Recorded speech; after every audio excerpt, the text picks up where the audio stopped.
하나님 말씀 시편 119편 17절입니다. 시편 119편 17절 말씀 한 절 합독합니다. 주의 종을 후대하여 살게 하소서. 그래 하시면 주의 말씀을 지키리다. 아멘. 주의 종을 후대하여 살게 해달라. 살려주세요 할 수 있는데 후대하여 살려달라 이 말이죠. 살더라도 좀 소위 말하면 좀 여유있게 좀 축복스럽게 복스럽게 후대하여 살게 해달라. 하나님 앞에 이런 복을 강구한다는 것은 분명히 아마 주어질 겁니다. 근데 이런 거를 주어짐에도 불구하고 바라지 않는 거죠. 우리 사람들이 그렇죠. 하나님은 분명히 우리 인간들이 살려달라 하면요, 살 수 있도록 만드는 분이 바로 우리 인간들 모습이잖아요. 바로 살 수 있도록 만드신 분이 하나님인데, 인간들로 하여금 살게 해달라 하지 않아도 살도록 만드는 인간인데, 살게 하신 하나님 앞에 살게 해주세요 하면 얼마나 살게 해주시겠어요? 얼마나 살도록 만들어 놨는데 하나님 앞에 살려주세요 하지 않냐고, 살려고 만들어낸 인간들이 죽으려고 달려든 죽으려고 거꾸로 살아라고 만들어 놨는데 죽으려고 안간힘을 쓰는 거죠. 다른 사람을 죽이려고 안간힘을 쓰는 거예요. 피차간에 힘이 되도록 살아야 되는데 어떻게 하면 사람들의 상대를 내 외에 다른 사람을 전부 다 적으로 삼아가지고 그 사람들을 괴롭혀야 사는 맛을 누리는 이런 지경에 우리가 지금 보고 있다는 거 아니에요. 그 중에서 살게 해달라 하더라도 엄청나게 우리를요, 정말 참 하나님을 인정하면서 살게 해달라 그러면요, 하나님께서 참 갑절에 할 수 있는 대로 하나님은 우리에게 느끼도록 살게 해달라 한 사람이 인정하고 확실하게 날도록 하나님이 하셨다 하는 이 고백이 나오도록 표가 나도록 살게 한다네. 표가 나도록. 근데 오늘 본문에 보니까 후대라도 후대. 이거는 땅에서 잘 사는 것도 있지만은 잘 산다 못 산다 하는 거는요, 개인의 판단입니다. 개인이 주관적이에요. 어떤 형태로 잘 산다, 어떤 형태로 못 산다는 건 없는 거예요. 한 사람 한 사람이 내가 후대에 살고 있다, 그럼 사는 거예요. 아무리 넘보기에 넉넉하고 참 후대하고 살던 것 같아도 본인이 공부하다 가면 공부한 거예요. 근데 후대하여 살게 해달라고 하는 이 축복이 모든 인간들에게 할 수 있는, 한 개인이 할 수 있고 또 한 개인마다 다 공용으로 할 수 있는 건요, 인간이 코로 쓰면서 사는 자체가 이게 후대하면서 사는 거예요. 하나님께서 보실 때, 즉 인간이 코로 쓰면서 산다는 것은 천국을 누리면서 사는 거예요. 현재로 천국을 누리면서 살면서 천국인지 모르고 천국을 고백하지 않는 그런 사람이 정말 코에 숨이 딱 끊어지면은 그때는 깜깜하죠. 어떻게 살아갈는지 막막한 겁니다. 그런 걸 경험하게 된단 말이에요. 이 땅에서 후대하여 살게 해주세요 하는 이런 고백처럼 이 땅에 사는 것 자체가 천국이다. 바로 이 천국을 고백해서 내가 영원한 천국에 같이 이어진다. 누구든지 할 수 있는 거 아니에요. 그렇게 이야기하는 사람은요, 벌써 후대하며 사는 거고, 자기 스스로에게 하나님이 나를 후대하여 살게 한다는 그 길에 분명히 들어선 거고, 지옥은 만날래야 만날 수 없는 것이죠. 지옥은 절대 그런 사람들에게요, 접근이 못하는 거예요. 근데 천국에 살면서도 하나님께서 우리에게 천국에처럼 살게 만드는 이 과정을 부인하고 하나님을 인정하지 않냐고 살다 보면 코에 숨을 쉬면은 만나는 것이 지옥이라는 거예요. 응?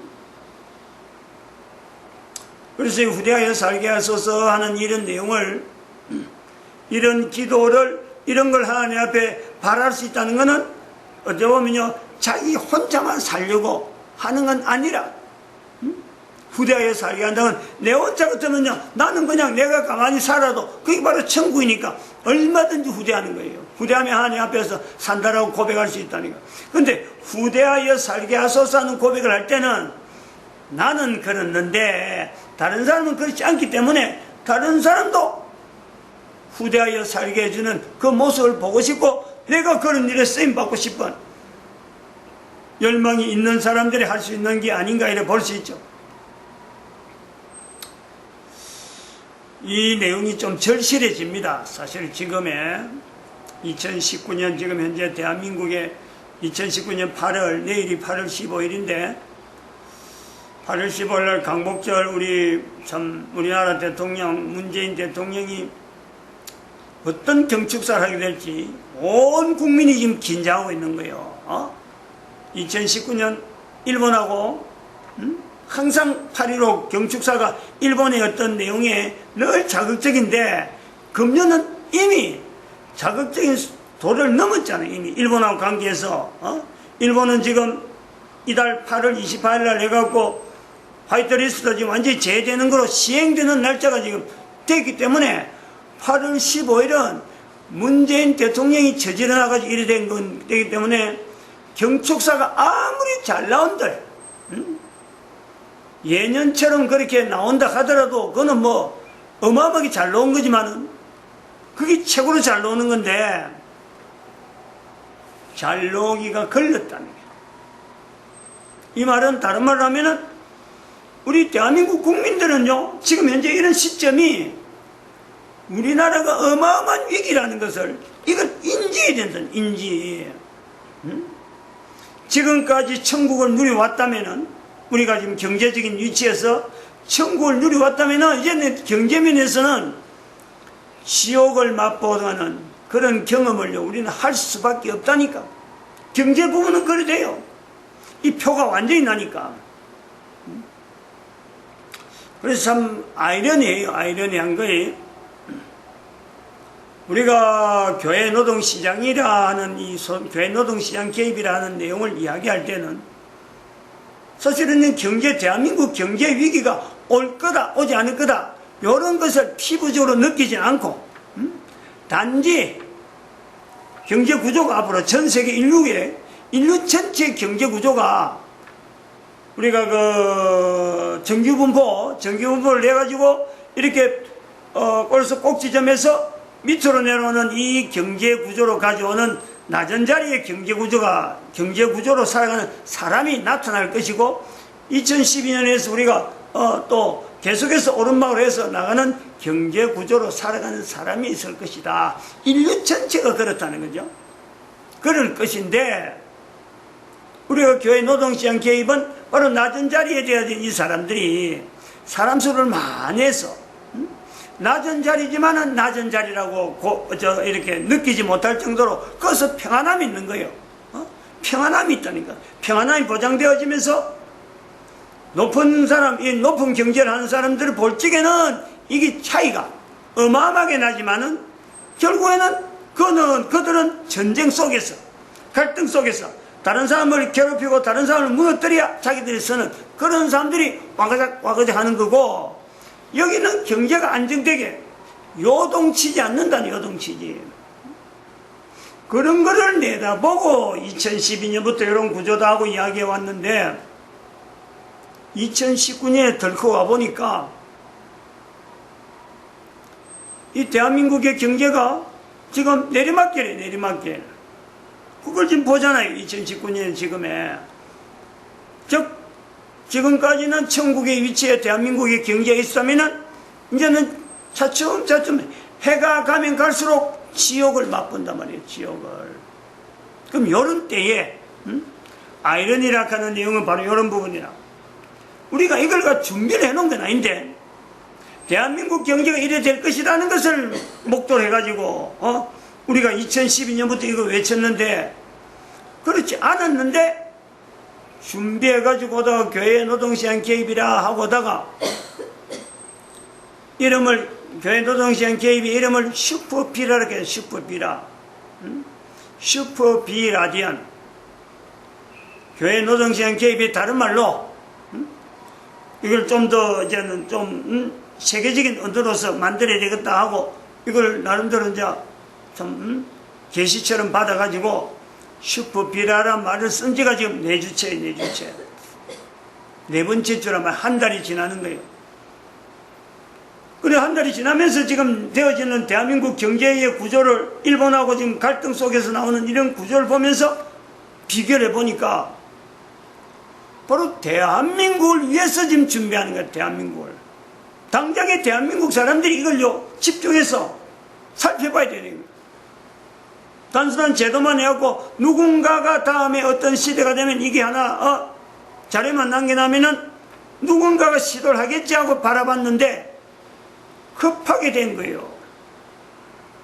아주 서둘러야 된단 말이에요. 개인으로 입장에 보는 그런 거예요. 지금 대한민국 경제처럼 이런 경제에 허술해가지고 국가 부도 사태, 옛날에 IMF라고 하는 그 내용을 자꾸 지금 우리 사회에서 계속 이야기하잖아요. 그때하고 지금하고 비교한다니까? 아니, 비교해야 될 이유가 아닌데 작년만 해도 이런 거 비교해야 어림도 없어요. 그런데 일본하고 경제 갈등이 나오면서 우리는 1997년도인가 그때 IMF 있을 때를 IMF와 지금의 상황이 어떻느냐 이걸 비교하고 있다는 거예요. 근데 또 문재인 대통령은 이 일을 만드는 당사자는 우리 경제 튼튼하다 이렇게 이야기하고 있어요.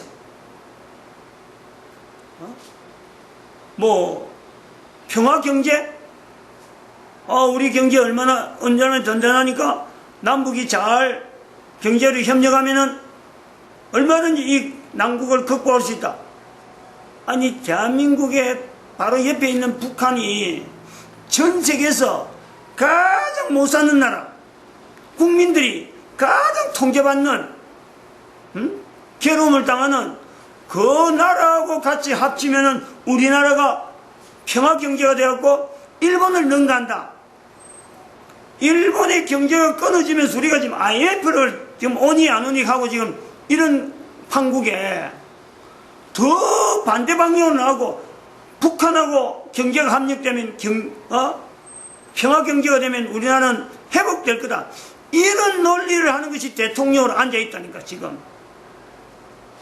그게 위기 아니고 뭐겠어요. 근데 이걸 지금 교회 노동시장 개입을 했는데 지금 이런 말이 나온단 말이에요. 슈퍼비라 해가지고 지금 4번째 주간이 지났는데 이런 지경이 됐다는 거예요. 이게 우연하겠느냐? 우연히 그래야 되겠냐? 제가 볼 때는요, 하나님이 준비하시는 거죠. 뭣도 모르고 준비해 놓은 거예요. 지금까지 걸어온 걸음에. 그런데 여기까지 되려고는 어떻게 짐작이 냈겠어? 어떻게 이거 맞추려고 해도 어려운 거예요, 맞추려고 했는데.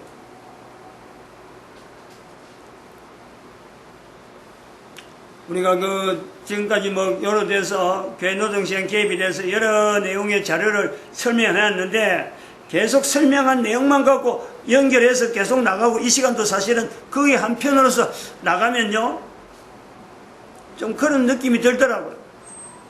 텔레비전 보고 있으면은 CBS나 CTS 방송, 기독교 방송이라고 하는 채널이 있는데 다른 채널 보다가 그 채널 가면요 거의 대부분 설교만 나와요. 설교. 근데 설교를 듣는 입장에서 저 설교를 사람들이 들으면은 정말 힘을 내겠다. 저 설교가 너무 적합하다. 오늘날 텔레비전에서 설교가 나오는 것이 너무 좋다. 이런 상황이 아닌 거예요. 지금은. 설교가 나오면요 목회자지만 짜증이 나는 거예요. 지금이 어느 판인데 교회가 교회 채널 가지고 이 우리나라에 있던 여러 가지 상황에 대해서 우리 국민들이 어떻게 대처해야 되고 어떤 자세를 가져야 되는지 이제 어마어마하게 쪼여오는 지금 교회를 지금 붕괴시키려고 하는 조직하고 이런 것이 있는데 어떻게 조직적으로 이걸 말해 대처해야 되고 또한 조직이 되면서 이제 대처를 하면서 한편은 수용해야 되는 이런 요소, 이게 도대체 뭐가 있느냐, 이런 걸 가지고 막 우리가 계속해서 사회 정화운동으로 나와야 되는데, 설교 한 편 뭐 텔레비전 CBS, CTS 열 때마다 설교가 너무 많아요. 거의 다 설교로 시간 다 때우는. 마찬가지 지금 여기서 제가 지금까지 해오던 걸 가지고 이 시간이 넘어가 버리면은 국가는 어렵다고 경제는 지금 IMF하고 비교하는 찌그락찌그락하고 있는 이런 판에 대통령은 자기가 저지른 거는 다 감춰버리고 국민을 갖고 노는 것처럼 자기가 한 정책이 분명히 잘못됐다고 하는 거 인정도 안 하고 슬그머니 지금 일본하고 뭔가 지금 다른 전략을 가지고 일본 앞에 무릎 꿇는 지금 모습으로 보이긴 보여야 되는데, 이걸 국민들 앞에 어떻게 해석해야 되냐, 해명하고 나가야 되느냐 고민하고 있단 말이에요. 고민. 잘못해놔놓고 잘못했단 말 한마디 안 하고 그래서 잘못했기 때문에 앞으로는 요런 정책 없애버리고 적극적으로 이렇게 나갔습니다. 방향을 제시하면요 국민들이 오히려 안심을 하는데, 이것도 저것도 아닌 채로 그냥 밀어붙이면서도 말은 말이죠. 우리 경제 튼튼하다고 평화 경제를 사고 어디서 그런 말이 나오고, 평화가 무슨 평화예요. 미사일이 왔다 갔다 하는, 대한민국을 겨냥해서 북한에서 미사일이 지금 계속 지금 한 달째 지금 몇 번 날라오는데, 몇 발이 날라오는데 평화라 그래. 평화라. 그 경제라 그래. 북한하고 무슨 경제가 돼요. 조금만 돌이켜도 알만한 이런 내용을 갖고 있는 이때에, 그래서 저희들이 지금 이 시간에 좀 그런 생각이 들었습니다. 우리가 그동안에 이 교회 노동시장 개입을 통해서, 사실은 이 교회 노동시장 개입은 그래서 전 세계적으로 시장을 내다봤기 때문에 적어도 11조, 하나님 앞에 7년 11조만 드리는 사람이 있으면 그 사람들은 여기서 활동하는, 운영할 수 있는 모든 어떤 운영권에 다 참여할 수 있다 하고 왔어요. 근데 그게 부득불 바꿔야 되겠다 하는 걸 느끼는 거예요. 대한민국 정세를 보니까 처음에 이야기할 때는 그 정도로 하면 7년 11조 한 정도 누구든지 신앙에 감동되어서 얼마든지 참 일을 하나님 보시기에 아름다운 그런 모습으로 나가겠거니 하고 했는데, 지금 대통령이 지금 말이야 입에서 나오는 말하고 상황하고 전혀 다르게 행동하는 이런 모습을 보면서 대통령 주변에 있는 그 나름대로의 그 조직들, 그 사람들이 들어오면 안 된단 말이야. 대한민국 대통령이 가지고 있는 그 저력의 주변 사람들이 7년 11조 그 모습 가지고 7년 11조 떡 해놔놓고는 조직 안에 들어와버리면은, 이 조직이 만약에 저런 경제 부분에 저렇게 엉터리 같던 대통령, 완전히 적국을, 대한민국 자체를 적국한 때문에 통으로 넣어주려고 하는 이런 대통령이 가지고 있는 그 조직들이 여기 들어버리면요 어떻게 되겠어 이거. 그거에 대해서 보완을 해야 되겠다는 생각을 한 거예요. 그래서 그 조직에 7년 11조를 해서 들어오겠다는 자세를 보이더라도 그 사람 일익이 제일 먼저 교회부터 보는 거예요. 교회야. 신학교를 졸업하고 목사 또한 목회자, 신학교 졸업했기 때문에 목사가 됐다, 전도사가 됐다, 그래서 교회를 관리하고 있다, 이런 목회자는요 제외. 기본적으로 처음부터 요부터 시작되는 거예요. 저거 쭉 나름대로 리스트를 좀 뽑아봤어요. 그 대신 교회를 운영하는 데에 신학교 졸업하지 않아도 교회를 운영할 수 있는 또 다른 제도, 우리가 전에 이야기했지만 전도 목회자 제도를 구체적으로 양성화시켜야 되겠다는 걸 보고 있습니다. 그런 사람들이 이 조직을 관리하면서 조직 내에 목회자의 위치를 가지고 있는 거예요. 제외될 사람들, 즉 다시 말하면 7년 11조를 해도 7년 11조라는 조직을 갖고 그 분명 이력을 갖고 있더라도 조직 안에서 구성원에서 직접적으로 활동하는 이런 사람이 그 직에서는 제외되는. 근데 이런 사람들은 제가 부르는 사람들, 목사도 마찬가지지만 이런 사람들을 부른 사람들은 감사가 좋아요. 감사. 감사의 반대적으로 이걸 옆에서 보면서 이게 잘못 간다, 이거 이래라 하고 평가한다면요, 이런 입장은 오히려 이런 사람이 낫다는 거죠. 그래서 그런 사람들의 감사직에 해당되는 사람들을 지금 한번 쭉 뽑아봤단 말이에요. 신학교 졸업한 목사도 마찬가지고, 공무원, 국가 공무원을 지내서 국장 이상 되면요 안 됩니다. 국장 이상 이력을 가진 사람들이 들어오면 안 된다니, 공무원을. 그 다음에 정치 분야에 국가의 국회의원은 마찬가지고 말할 것도 없고, 시의원을 한 사람들, 시의원을 한 사람 이상, 그리고 정당을 무슨 정당이든지 가입을 했던 사람, 사회활동에 정치적인 활동을 한 사람. 이번에 그 조국 지금 법무부 장관 후보자처럼 반국가적인 단체에서 행동했다가 과거에 유죄 판결이 난 사람들, 이런 사람들은 안 된죠. 어쨌든 그게 어떤 정당이 올바른 정당이지 나쁜 정당이지 정치활동으로 보고 그런 사람들은요, 전체가 이런 사람들은 안 돼요. 한번 생각해보요. 조국 같은 사람이 이 조직에 들어와서 뭔가 희전하면 어떻게 되겠어요? 누가 감당하겠어요? 그리고 노동자 경력자 중에서 사무실 근무한 이력이 있는 사람들, 사무실에서 앉아가지고 펜대 눌린 사람들은요 다 안됩니다. 지금 한국노총에 사무실에 있는 사람들, 상담한다고 하는 사람들은, 이 사람들은 전부 다 이거 머릿속에요 이념화 돼가지고 안 돼요.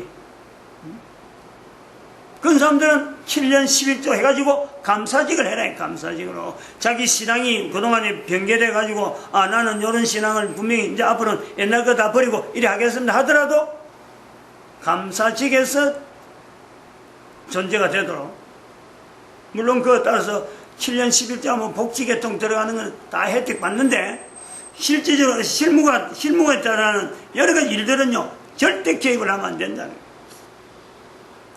그 다음에 민주노총 출신은, 아까는 일반 노조원들 중에서 사무실에, 각 회사 사무실이 있어요. 노조 사무실. 근데 민주노총은 민주노총 조합으로 활동한 사람은 무조건 안 돼요.